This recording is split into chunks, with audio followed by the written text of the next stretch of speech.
नमस्कार दोस्तों, के एग्ज़ाम फाइट में आपका स्वागत है। कैसे हैं आप सभी? उम्मीद है आप सभी सही होंगे और आपकी यूपीपीसीएल टीजी2 एनपीसीआईएल सेल बार्क आदि परीक्षाओं की तैयारी अच्छी चल रही होगी। दोस्तों, इन सभी परीक्षाओं को ध्यान में रखते हुए हमने इलेक्ट्रिशियन थ्योरी से कुछ महत्वपूर्ण प्रश्नों की सीरीज स्टार्ट की है, जो कि ये सीरीज आपकी टॉपिक वाइज है। आज हमने इसमें डीसी मोटर से कुछ महत्वपूर्ण प्रश्नों को रखा है, जो कि दोस्तों 48 नंबर से हम प्रश्न को करेंगे। हमने इसके पहले वाले प्रश्नों को पिछली वीडियो में कर दिया है। अगर आपने उसे नहीं देखा है तो उसे ज़रूर जाकर देखें। और दोस्तों, हमने एक टॉपिक और क्लियर कर दिया है, जो कि डीसी जनरेटर से।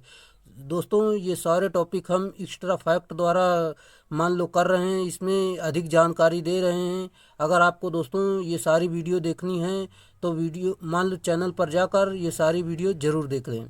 चलिए, आपका ज़्यादा टाइम ना लेते हुए इन प्रश्नों की शुरुआत करते हैं। उससे पहले आपसे रिक्वेस्ट है, अगर आप चैनल पर नए, चैनल को सब्सक्राइब कर लीजिए और अपने दोस्तों में शेयर कर दीजिए। अगर आपको वीडियो अच्छा लगता है तो वीडियो को लाइक ज़रूर करना। चलिए शुरुआत करते हैं। जैसा कि आज का हमारा प्रश्न दिया गया है, जिस धारा मोटर में प्रति पोल अभिवाह कम होता है तो डैश डैश क्या होता है? सही उत्तर ऑप्शन नंबर ए, मोटर गति बढ़ाता है। ये इसका सही उत्तर है। और इसमें देखते हैं, अधिक जानकारी देख लेते हैं। जैसा कि दोस्तों डीसी मोटर में प्रति पोल कम होता है, अभिवाह कम होता है तो मोटर की गति बढ़ता है यानी बढ़ाता है। क्योंकि देख सकते हैं डीसी मोटर की गति बराबर फार्मूला होता है विद्युत वाहक बल अपान के फाई यानी फ्लक्स। ये इसका फार्मूला होता है। जैसे कि हम यहाँ पर आपको बता दें, जैसे कि फ्लक्स कम होगा तो स्पीड बढ़ेगी। जैसे कि फ्लक्स का मान कम होने से डीसी मोटर की गति बढ़ जाती है, देख सकते हैं। चलिए अगला प्रश्न। जिस धारा मोटरों में प्रवर्तक यानी स्टार्टर डैश डैश के लिए आवश्यक है? सही उत्तर ऑप्शन नंबर डी, अतिरिक्त प्रवर्तन धारा से बचने के लिए। ये इसका सही उत्तर है। चलिए अधिक जानकारी देखते हैं। जैसे कि दोस्तों डीसी मोटर में प्रवर्तक यानी स्टार्टर अति प्रवर्तन धारा यानी एक्स्ट्रा स्टार्टिंग करंट से बचने के लिए आवश्यक है।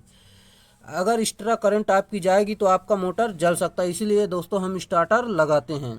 और हम बात करते हैं, जैसा कि मुख्यतः स्टार्टर एक प्रकार का प्रतिरोध यानी रेजिस्टेंस होता है, जिसको आर्मेचर के श्रेणी में जोड़ा जाता है, जिससे यह स्टार्टिंग करंट को सीमित कर सके। और हम देखते हैं, जैसे कि डीसी मोटर में प्रयुक्त स्टार्टर निम्न प्रकार के होते हैं। जैसे कि 2 point starter, 3 point starter, 4 point starter. ये 3 आपके स्टार्टर होते हैं। और हम आपको बता दें, जैसे कि 2 पॉइंट स्टार्टर में आपका डीसी सीरीज मोटर के काम में लेते हैं। इसमें डीसी सीरीज मोटर स्टार्ट करते हैं, जबकि 3 पॉइंट स्टार्टर में शंट और कंपाउंड दोनों मोटरों को स्टार्ट कर सकते हैं। हालांकि तीन तीन पॉइंट स्टार्टर में अधिकतर शंट मोटर का हम इसमें यूज करते हैं। और 4 पॉइंट स्टार्टर में दोस्तों इसमें कंपाउंड मोटर, इसमें भी शंट और कंपाउंड मोटर यूज कर सकते हैं दोस्तों, स्टार्ट कर सकते हैं। और अधिकतर इसमें कंपाउंड मोटर का प्रयोग हम करते हैं, यूज करते हैं। चलिए अगला प्रश्न। 4 पोल 500 वोल्ट शंट मोटर में इसके आर्मेचर पर 720 तरंग संयोजित कंडक्टर लगे हुए हैं। पूर्ण भार आर्मेचर धारा 60 एम्पियर है। अभिवाह प्रति पोल यानी आपका 0.03 वेबर। आर्मेचर प्रतिरोध जो दिया गया है 0.2 ओम और सतर्क पात प्रति ब्रश 1 वोल्ट है। तो मोटर की पूर्ण भार गति क्या होगी? चलिए हम आपको बता देते हैं। जैसा कि दोस्तों वोल्टेज दिया गया है, पोल्स की संख्या दी गई है और वेव आपका यानी तरंग दी गई है। चलिए हम आपको बता देते हैं। जैसे कि दोस्तों यहाँ पर आपका दिया गया है पोल वोल्टेज और जेड बराबर पूरी जानकारी दी गई है। आर्मेचर धारा दिया गया है, फ्लक्स आपका दिया गया है और आर्मेचर प्रतिरोध दिया गया है और ब्रश पात यानी इसकी गति यानी इसका ब्रश पात यानी 1 वोल्टेज दिया गया है। अब हमें इसकी गति निकालनी है। चलिए सिंपल सा फार्मूला होता है, जैसा कि आप देख सकते हैं। पहले तो दोस्तों हमें विद्युत वाहक बल निकालना है। वोल्टेज का मान 500 था, 500 रख दिया। आर्मेचर धारा का मान 60 है और आर्मेचर प्रतिरोध का मान यहाँ पर देख सकते हैं दिया गया आपका नहीं, जो कि 0.2 से लेकर 0.2 दिया गया है। और माइनस का ब्रश वोल्टता पात इसे घटा देंगे, जो कि दोस्तों आपका यहाँ से विद्युत वाहक बल निकल कर आ जाएगा, जो कि आपका दिया गया है 486 दिया गया है। और दोस्तों यहाँ पर विद्युत वाहक बल बराबर फार्मूला होता है ZP/N/60A। यहाँ पर विद्युत वाहक बल के दर पर यहाँ पर हम रखेंगे 486, फिर जेड का मान रख देंगे, पी का मान रख देंगे, फाई का मान रख देंगे यानी फ्लक्स रख देंगे और गति रख देंगे। पूरा मान लो गति तो हमें निकालनी है, गति का मान निकालना है, पूरा मान रख कर बट्टे 60 × 2, ए का मान 2 दिया गया है, 2 रख देंगे। फिर दोस्तों इसे सॉल्व कर लेंगे, आपका एन का मान यानी आपकी गति जो आ जाएगी 675 आरपीएम सही उत्तर होगा, जो कि आप देख सकते हैं ऑप्शन नंबर ई राइट आंसर है। अगला प्रश्न आपका दिया गया है 4 बिंदु प्रवर्तक यानी 4 पॉइंट स्टार्टर कौन सी सुविधा प्रदान करने के लिए प्रयोग किए जाते हैं? सही उत्तर ऑप्शन नंबर डी, क्षेत्र नियामक द्वारा विस्तृत प्रास पर गति नियंत्रण के लिए इसका प्रयोग हम करते हैं। चलिए अधिक जानकारी देख लेते हैं। जैसा कि दोस्तों 4 बिंदु स्टार्टर यानी 4 पॉइंट स्टार्टर क्षेत्र नियामक यानी फील्ड रेगुलेटर द्वारा विस्तृत प्रास यानी वाइड रेंज पर गति नियंत्रण यानी स्पीड कंट्रोल के लिए प्रयोग किए जाते हैं। और हम बात करते हैं जैसे कि स्टार्टर एक वेरिएबल रेजिस्टेंस होते हैं जो डीसी मोटर के आर्मेचर के श्रेणी क्रम में जोड़े जाते हैं और इनका मुख्य कार्य स्टार्टिंग करंट को सीमित करना होता है। और डीसी मोटर में प्रयुक्त स्टार्टर देख सकते हैं इतने प्रकार के होते हैं, जो कि 3 प्रकार के, जो कि 2 point starter, 3 point starter, 4 point starter होते हैं, जो कि हमने आपको अभी बताया है। 4 पॉइंट स्टार्टर का उपयोग शंट और कंपाउंड दोनों मोटर हेतु करते हैं, जबकि मुख्यतः डीसी कंपाउंड मोटर के मतलब डीसी कंपाउंड मोटर हेतु प्रयोग किया जाता है, जबकि 4 पॉइंट और 3 पॉइंट जो स्टार्टर होता है इसके लिए शंट मोटर अधिकतर प्रयोग करते हैं। हालांकि दोनों मोटरें इसमें से स्टार्ट हो सकती हैं, शंट और शंट और कंपाउंड 3 पॉइंट स्टार्टर से और 4 पॉइंट स्टार्टर से शंट कंपाउंड इसमें से भी स्टार्ट हो जाती है। चलिए अगला प्रश्न, एक विद्युत संकर्षण दिष्ट धारा सीरीज मोटर को इसके डेड डैश के कारण नियोजित करता है। सही उत्तर ऑप्शन नंबर सी, उच्च प्रवर्तन बलाघूर्ण, ये इसका सही उत्तर है। जैसा कि हम आपको एक बार फिर से बता देते हैं, विद्युत संकर्षण में डीसी सीरीज मोटर को नियोजित किया जाता है क्योंकि डीसी सीरीज मोटर का प्रवर्तन आघूर्ण स्टार्टिंग टार्क उच्च यानी हाई होता है। और देखते हैं जैसा कि पहला पॉइंट आपका दिया गया है, डीसी सीरीज मोटर की क्षेत्र कुंडली आर्मेचर वाइंडिंग के श्रेणी में जुड़ी होती है और यह मोटे तारों की कम टर्न देकर बनाई जाती है। दोस्तों ये आपका काफ़ी इंपॉर्टेंट पॉइंट है, आप इसे ज़रूर याद रखिएगा। जैसे कि हम एक बार आपको फिर से बता देते हैं, डीसी सीरीज मोटर की क्षेत्र कुंडली यानी आर्मेचर वाइंडिंग के सीरीज में जुड़ी होती है। यह मोटे तारों की कम टर्न देकर बनाई जाती है। अगला प्रश्न, डीसी सीरीज मोटर की स्पीड और स्टार्टिंग टार्क दोनों उच्च होते हैं। दोस्तों आपका डीसी सीरीज मोटर की स्पीड और स्टार्टिंग टार्क दोनों उच्च होते हैं। इसके उच्च स्टार्टिंग टार्क के कारण ट्रैक्शन में इसका प्रयोग करते हैं हम, और इसका प्रयोग हाईएस्ट लिफ्ट कन्वर्टर्स, क्रेन इत्यादि में किया जाता है। दोस्तों इसका जो उपयोग है हाईएस्ट लिफ्ट कन्वर्टर्स, क्रेन आदि में हम करते हैं। अगला प्रश्न जैसा कि आपका दिया गया है, for efficient running of a DC motor the additional resistance put in the armature circuit should be. इसका सही उत्तर हो जाएगा option number B, cut out in step, इसका राइट आंसर है। चलिए हम आपको हिंदी में बता देते हैं। जैसे कि दोस्तों डीसी मोटर के कुशल प्रचालन यानी एफिशिएंट रेजिस्टेंस के लिए अतिरिक्त प्रतिरोध जो आर्मेचर सर्किट में रखा जाता है या जोड़ा जाता है वह कट आउट इन स्टेप प्रवृत्ति का होना चाहिए। और डीसी मोटर फ्लेमिंग के बाएं हाथ पर कार्य करने वाली एक मशीन होती है जिसमें 2 पार्ट्स होते हैं, जैसे कि स्टेटर और आर्मेचर। इसमें 2 पार्ट्स होते हैं, जो कि आर्मेचर इसका घूमने वाला भाग होता है, जो कि रोटेटिंग पार्ट होता है आर्मेचर। अगला प्रश्न आपका दिया गया है, दिश धारा मोटर की घूर्णन दिशा को किस प्रकार व्युत्क्रमित किया जा सकता है। सही उत्तर ऑप्शन नंबर बी, आर्मेचर या क्षेत्र कुंडली में से किसी एक के संयोजन को व्युत्क्रमित कर, ये इसका सही उत्तर है। चलिए जैसा कि दोस्तों डीसी मोटर के घूर्णन यानी रोटेशन की दिशा को व्युत्क्रमित यानी रिवर्स करने के लिए आर्मेचर या क्षेत्र कुंडली में से किसी एक को संयोजित यानी एक को यानी रिवर्स किया जाता है, इससे आपकी गति बदल जाती है। अगर दोनों को एक साथ कर दोगे तो आपकी गति नहीं बदलेगी, वैसी की वैसी रहेगी। चलिए अगला पॉइंट, यदि दोनों एक ही साथ रिवर्स कर देंगे तो मोटर उसी दिशा में घूमती रहेगी, अर्थात मोटर की घूमने की दिशा नहीं बदलेगी। अगला प्रश्न, डीसी शंट मोटर में गति नियंत्रण की फ्लक्स नियंत्रण विधि द्वारा जो गति हम प्राप्त करते हैं क्या हो, मतलब जो गति हम प्राप्त करते हैं उसे क्या कहते हैं? सही उत्तर ऑप्शन नंबर सी, सामान्य गति से केवल ऊपर, ये इसका सही उत्तर है।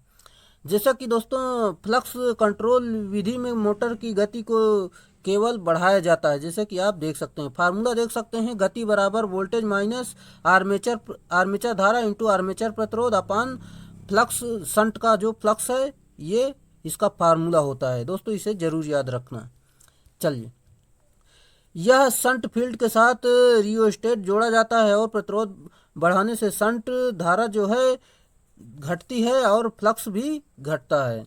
जैसा कि गति बढ़ेगी तो गति, यानी गति बढ़ेगी तो गति बढ़े, मतलब गति बढ़ेगी तो गति बढ़ेगी, ये इसका सही उत्तर है। गति बढ़ जाएगी तो आपका फ्लक्स कम हो जाएगा, जो कि आप यहाँ पर देख सकते हैं, यहाँ पर थोड़ा उल्टा दिया गया है, आप यहाँ पर समझ लीजिएगा। अगर आपकी जो गति बढ़ेगी तो आपका शंट यानी फ्लक्स कम होगा, अगर धारा कम होगी तो शंट भी यानी फ्लक्स भी कम होगा। चलिए अगला प्रश्न, सही है। चलिए अगला प्रश्न आपका दिया गया है, जब क्षेत्र प्रतिरोध 200 ओम, आर्मेचर प्रतिरोध 2 ओम, सप्लाई वोल्टता 100 वोल्ट तथा गति 500 आरपीएम, तब एक डीसी शंट मोटर की सप्लाई धारा का पता लगाइए। पश्च ईएमएफ स्थिरांक जो है 0.1 वोल्ट प्रति आरपीएम है। चलिए, जैसा कि दोस्तों यहाँ पर हम बात करते हैं, यहाँ पर प्रतिरोध दिया गया है, जो कि दोस्तों वोल्टेज यानी आपका वोल्ट दिया गया है, गति दी गई है, और आपका मान लो यहाँ पर फ्लक्स भी यानी आपका स्थिरांक जो दिया गया है यहाँ पर देख सकते हैं। चलिए हम आपको बता देते हैं, जैसे कि दोस्तों फार्मूला यहाँ पर, पहले तो आपको यहाँ पर शंट धारा निकालनी है। शंट धारा निकालने के बाद आपका दोस्तों सप्लाई धारा यानी लोड धारा जो जा रही है उसे, ये लोड धारा का फार्मूला होता है। फिर दोस्तों यहाँ पर विद्युत वाहक बल का फार्मूला देखेंगे, विद्युत वाहक बल का फार्मूला देख सकते हैं, इसका ये होता है, जो कि दोस्तों हम इसके बाद हम यहाँ पर देख सकते हैं शंट का यहाँ पर मान निकाला गया है, यहाँ पर देख सकते हैं। फिर दोस्तों कुल धारा निकालने के लिए यहाँ पर लोड धारा बराबर यहाँ पर शंट धारा और यहाँ पर आर्मेचर धारा दोनों को जोड़ देंगे, आपका यहाँ पर लोड धारा बराबर 5.5 एम्पियर सही उत्तर हो जाएगा। दोस्तों ये पहले फार्मूले दिए गए हैं, आपको इन फार्मूले को सभी को यूज करना है, तभी आपको यहाँ पर पूरा आंसर निकल कर आ जाएगा। चलिए आपका राइट आंसर हो जाएगा, जो कि आप देख सकते हैं option number C 5.5 ampere right answer हो जाएगा। उम्मीद है दोस्तों आपको समझ में आ रहा होगा। अगर समझ में आ रहा है तो वीडियो को लाइक जरूर करें और अपने दोस्तों में शेयर जरूर करें। चलिए, डैश मोटर की गति व्यवहारिक रूप में स्थिर है। सही उत्तर option number A shunt motor, ये इसका सही उत्तर है। जैसा कि शंट मोटर की गति व्यवहारिक रूप में स्थिर है, इसका उपयोग स्थिर गति के कार्यों के लिए किया जाता है, जैसे कि खराद मशीन, पानी के पंप, कपड़े तथा कागज की मिल इत्यादि में। जहां पर उच्च प्रारंभिक बलागुण की आवश्यकता होती है वहां पर सीरीज मोटर का प्रयोग किया जाता है, जैसा कि विद्युत संकर्षण, ट्राम मार्ग, हाईएस्ट लिफ्ट इत्यादि। जहां पर अकस्मात यांत्रिक लोड पड़ता है वहां पर संचयी कंपाउंड मोटर का प्रयोग किया जाता है, जैसे बेलन मिल्स, भारी मशीन टूल्स यानी हैवी मशीन टूल्स। संचयी मोटर का प्रयोग वहां पर किया जाता है जहां अत्यधिक प्रारंभिक बलागुण की आवश्यकता पड़ती है, अर्थात जहां सीरीज मोटर का उपयोग नहीं किया जा सकता, जैसे क्रेन, एलिवेटर आदि। अगला प्रश्न आपका दिया गया है, जो कि देख सकते हैं, विद्युत ऊर्जा को यांत्रिक ऊर्जा में परिवर्तित करने के लिए निम्नलिखित में से किसका उपयोग किया जाता है? सही उत्तर ऑप्शन नंबर बी मोटर का प्रयोग करते हैं, ये इसका सही उत्तर है। जैसा कि विद्युत ऊर्जा को यांत्रिक ऊर्जा में परिवर्तित करने के लिए डीसी मोटर का प्रयोग किया जाता है, जबकि यांत्रिक ऊर्जा को वैद्युत ऊर्जा में परिवर्तित करने के लिए जनरेटर का प्रयोग किया जाता है। ट्रांसफार्मर वोल्टेज को स्टेप अप तथा स्टेप डाउन करता है, लेकिन इसकी आवृत्ति परिवर्तित नहीं होती। ट्रांसफार्मर में जो आवृत्ति होती है वो कभी भी परिवर्तित नहीं होती है। अगला प्रश्न, लोकोमोटिव में प्रयुक्त मोटर डैश डैश है। सही उत्तर option number B DC series motor, ये इसका सही उत्तर होगा। जैसा कि लोकोमोटिव में डीसी सीरीज मोटर का उपयोग किया जाता है क्योंकि इसका बलागुण अन्य मोटरों की अपेक्षा अधिक होता है। फार्मूला भी देख सकते हैं आप। अगला प्रश्न, किस नियम के अनुसार एक डीसी मोटर में विरोधी विद्युत वाहक बल अनुप्रयुक्त वोल्टता का विरोध करता है? सही उत्तर ऑप्शन नंबर बी लेंज का नियम, ये इसका सही उत्तर है। जैसा कि दोस्तों लेंज के नियम के अनुसार एक डीसी मोटर में विरोधी विद्युत वाहक बल अनुप्रयुक्त वोल्टता का विरोध करता है और इस नियम के अनुसार धारा उस कारक का विरोध करती है जिससे कारण वह उत्पन्न होती है, जिसकी उत्पत्ति होती है उसी का विरोध करती है। एक बार फिर से आपको बता देते हैं, इस नियम के अनुसार धारा उस कारक का विरोध करती है जिसके कारण उसकी उत्पत्ति होती है। अगला प्रश्न आपका दिया गया है, संकर्षण कार्य के लिए किस प्रकार के मोटर का उपयोग होता है? सही उत्तर option number D series motor में इसका प्रयोग, मतलब सीरीज मोटर में इसका मान लो संकर्षण कार्य में सीरीज मोटर का प्रयोग हम करते हैं। चलिए दोस्तों, अगले प्रश्न जाने से पहले दोस्तों अगर आपको वीडियो अच्छा लग रहा है तो वीडियो को लाइक कर दें। अगर आप चैनल पर नए चैनल को सब्सक्राइब कर दें। और दोस्तों आपकी जो बार्क की वैकेंसी आई है, आप अभी तक इसमें फॉर्म नहीं अप्लाई किए हैं तो इसमें ज़रूर कर दें, क्योंकि दोस्तों फिर बाद में लास्ट डेट जो आ जाती है तो इसमें फिर अप्लाई नहीं होगा। इसलिए आप इसमें जल्दी से अप्लाई कर दें और इसकी तैयारी जोर शोर से कर दें, क्योंकि दोस्तों सीट लिमिटेड हैं। आप सभी लोग जानते ही होंगे कितने लोग ITI किए हुए हैं। आप चाहें तो इसमें एक सीट पक्की कर सकते हैं अधिक तैयारी करके। अधिक तैयारी करने के लिए दोस्तों कम से कम 8 से 10 घंटा डेली आप ज़रूर पढ़ें ताकि आपका पूरा इसमें कॉन्सेप्ट क्लियर हो सके। और कुछ बुक ले लें ताकि उनसे भी आपकी तैयारी होती रहे। और दोस्तों वीडियो के माध्यम से 1-2 चैनल और हैं उनसे भी पढ़ लिया करें। मान लो पूरी जानकारी आपको सभी चैनल से लेनी चाहिए और कुछ यहाँ से भी देख लीजिए करिए ताकि आपका पूरा कंसेप्ट क्लियर हो सके। क्योंकि दोस्तों आपका कंपटीशन काफ़ी ज़्यादा होने वाला है, क्योंकि वैकेंसी भी आई है तो फॉर्म इसमें भी ज़्यादा जाने वाले हैं। चलिए अगले प्रश्न जाने से पहले हम आपको बताना चाहेंगे, जैसा कि दोस्तों आपको इस वीडियो की PDF चाहिए तो ये टेलीग्राम चैनल ज्वाइन कर सकते हैं, यहाँ पर इसकी PDF दे दी जाएगी। अगले प्रश्न जाने से पहले देख लेते हैं उसका व्याख्या जो दिया गया है। संकर्षण काल के लिए डीसी सीरीज मोटर का उपयोग होता है। डीसी सीरीज मोटर का स्टार्टिंग टार्क बहुत उच्च होता है, इसलिए इसका उपयोग ट्रैक्शन कार्य, क्रेन, भारी निर्माण कार्य में प्रयुक्त होने वाले ट्रक, हाइस्ट आदि में होता है। अगला प्रश्न, किसी डीसी मोटर की दिशा डैश डैश द्वारा बदली जा सकती है? सही उत्तर ऑप्शन नंबर डी प्रत्यावर्ती फील्ड या आर्मेचर में किसी एक से जुड़े संयोजन, ये इसका सही उत्तर है। जैसा कि किसी डीसी मोटर की दिशा प्रत्यावर्ती फील्ड या आर्मेचर में किसी एक से जुड़े संयोजन द्वारा बदली जा सकती है। अगला प्रश्न, बिना लोड के डीसी सीरीज वाले मोटर को नहीं चलाना चाहिए क्योंकि? सही उत्तर ऑप्शन नंबर ए इसकी गति खतरनाक सीमा तक बढ़ जाएगी, ये इसका सही उत्तर है। चलिए, बिना लोड के किसी सीरीज वाले मोटर को नहीं चलाना चाहिए क्योंकि इसकी गति खतरनाक सीमा तक बढ़ जाएगी, जो कि आप देख सकते हैं। इसमें गति जो है करंट के व्युत्क्रमानुपाती होती, यानी प्रोपोर्शनल इसके व्युत्क्रमानुपाती होती। जितना आप इसमें करंट बढ़ाएंगे उतनी इसकी गति बढ़ेगी। जैसा कि दोस्तों यहाँ पर देख सकते हैं, इसमें मान लो लोड नहीं है तो आपका पूरा इसकी गति इतनी तेज बढ़ जाएगी कि आपका इसमें आर्मेचर बाहर आ सकता है।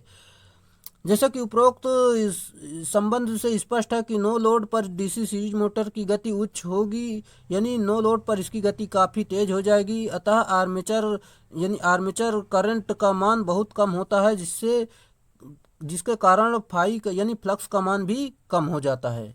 अगला प्रश्न, डीसी मोटर स्टार्टरों का उपयोग डैश डैश के लिए किया जाता है? सही उत्तर ऑप्शन नंबर ए प्रारंभिक विद्युत धारा को नियंत्रित करने के लिए इसका प्रयोग हम करते हैं। डीसी डीसी मोटर स्टार्टरों का उपयोग प्रारंभिक विद्युत धारा को नियंत्रित करने के लिए किया जाता है। डीसी मोटर के आर्मेचर को विद्युत स्रोत से जोड़ने पर उसमें से विद्युत विद्युत धारा प्रवाहित हो सकती है, क्योंकि एक आर्मेचर का प्रतिरोध बहुत कम होता है और दूसरे मोटर की गति रहित अवस्था में बैक ईएमएफ का मान शून्य रहता है। अतः आर्मेचर धारा को सुरक्षित मान तक सीमित करने के लिए डीसी मोटर में स्टार्टर का आवश्यकता पड़ती है। अगला प्रश्न,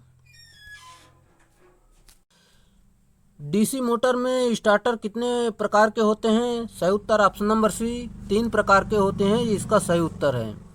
जैसा कि डीसी मोटर में स्टार्टर 3 प्रकार के होते हैं। स्टार्टर की आवश्यकता मोटर को स्टार्टिंग करंट से सुरक्षा करने के लिए किया जाता है, क्योंकि इसकी शुरुआत में काउंटर विद्युत वाहक बल का मान शून्य होने के कारण धारा का अधिक मान होता है, जिससे मोटर की वाइंडिंग जलकर नष्ट हो सकती है। इसलिए सुरक्षित प्रारंभ करने के लिए स्टार्टर का प्रयोग हम करते हैं।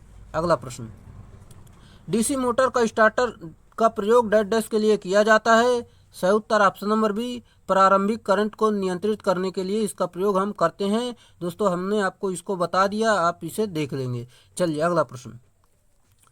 अगला प्रश्न आपका दिया गया है, निम्नलिखित में से किस जनरेटर की टर्मिनल वोल्टेज शून्य होती है जब वह बिना लोड के चल रहा है? सही उत्तर option number B, series wound generator. ये इसका राइट आंसर है। जैसा कि सीरीज वाउंड जनरेटर की टर्मिनल वोल्टता नो लोड की स्थिति में शून्य होती है, क्योंकि सीरीज वाउंड जनरेटर की फील्ड वाइंडिंग में लोड करंट के द्वारा ही उत्तेजित होती है, जिससे फ्लक्स का मान और वोल्टेज उत्पन्न होता है। अतः सीरीज वाउंड जनरेटर पर लोड न लगा होने की स्थिति में इसके फील्ड वाइंडिंग पर कोई फ्लक्स नहीं बनेगा, जिसके कारण इसकी टर्मिनल वोल्टता शून्य होगी। इसी के कारण से सीरीज वाउंड जनरेटर को बिना लोड की स्थिति में नहीं चलाना चाहिए। अगला प्रश्न आपका दिया गया है, एक डिश धारा यानी डीसी मशीन 1500 आरपीएम पर 250 वोल्ट प्रत्यावर्ती यानी एसी करंट विद्युत वाहक बल पैदा कर रही है, तो 50 एम्पियर के आर्मेचर धारा के विकसित यांत्रिक शक्ति ज्ञात करना है आपको। चलिए, पूरा मान जैसा कि आपका दिया गया, विद्युत वाहक बल दिया गया है, गति दी गई है, धारा दी गई है, आर्मेचर आपको यहाँ पर निकालना है, जो कि आप देख सकते हैं। फार्मूले पर मान रखेंगे तो आपको यहाँ पर निकल कर आ जाएगा 12.5 किलो वाट। ये इसका सही उत्तर होगा, आपका शक्ति निकल कर आ जाएगी। चलिए, शक्ति आपकी निकल कर आ जाएगी, आपका राइट आंसर हो जाएगा, जो कि दोस्तों 12.5 किलो वाट इसका राइट आंसर है। चलिए अगला प्रश्न आपका दिया गया है, डीसी सीरीज मोटर 220 वोल्ट और 40 एम्पियर 800 आरपीएम पर चलती है। यदि आर्मेचर और फील्ड प्रतिरोध क्रमशः 0.2 ओम और 0.1 ओम है, तो आर्मेचर में विकसित टार्क ज्ञात करना है आपको। जैसा कि आपका गति दी गई है, वोल्टेज दिया गया है, एम्पियर दिया गया है, प्रतिरोध दिए गए हैं। चलिए हम आपको बता देते हैं। जैसा कि दोस्तों वोल्टेज गति यानी धारा दी गई है, गति दी गई, पूरा मान दिया गया है। आपको इस फार्मूले पर पूरा मान रखना है। जैसे कि दोस्तों वोल्टेज का मान रख दिया, यहाँ पर हमें विद्युत वाहक बल निकालना है। जैसे कि दोस्तों विद्युत वाहक बल निकालने के बाद फिर दोस्तों विद्युत वाहक बल आपका निकल कर आ जाएगा 208 वोल्ट। फिर इसके बाद दोस्तों टार्क बराबर फार्मूला होता है पावर अपान ओमेगा। यहाँ पर इसका फार्मूला, यहाँ पर इसके फार्मूले पर मान रखेंगे। जैसा कि दोस्तों पूरा मान रखेंगे तो आपका टार्क निकल कर आ जाएगा 99.3 newton into metre. Right answer होगा। जैसा कि आपका राइट आंसर होगा option number A, 99.3 newton into metre right answer है। चलिए अगला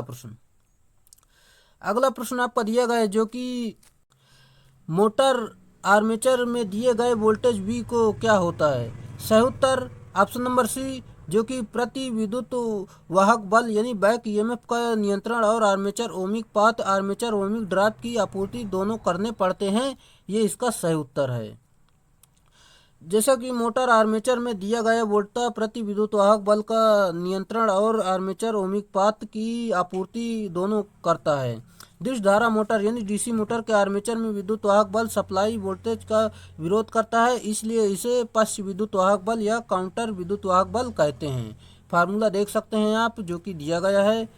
चलिए दोस्तों आज के लिए हमने इतने ही प्रश्नों को लिया, जो कि दोस्तों आज के प्रश्नों की श्रृंखला आज समाप्त होती है, जो कि दोस्तों हमने 70 प्रश्नों तक आज तक कर लिया है। अगर आपने इसकी पिछली वीडियो नहीं देखा है तो पिछली वीडियो ज़रूर देख लें, तभी आपको ये समझ में आएगा, ताकि वहाँ पर आपका बेस क्लियर हो जाए। फिर दोस्तों आगे की वीडियो आपके समझ में आने लगेंगी।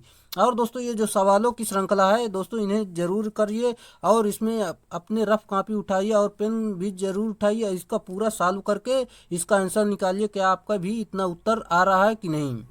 चलिए दोस्तों, आज के लिए इतना ही रखेंगे। अगर आप चैनल पर नए, चैनल को सब्सक्राइब कर लीजिएगा और अपने दोस्तों में शेयर ज़रूर कर दीजिएगा। अगर आपको वीडियो अच्छा लगा हो तो वीडियो को लाइक ज़रूर करना। चलिए आज के लिए इतना ही, फिर मिलेंगे नेक्स्ट वीडियो में, तब तक के लिए बाय।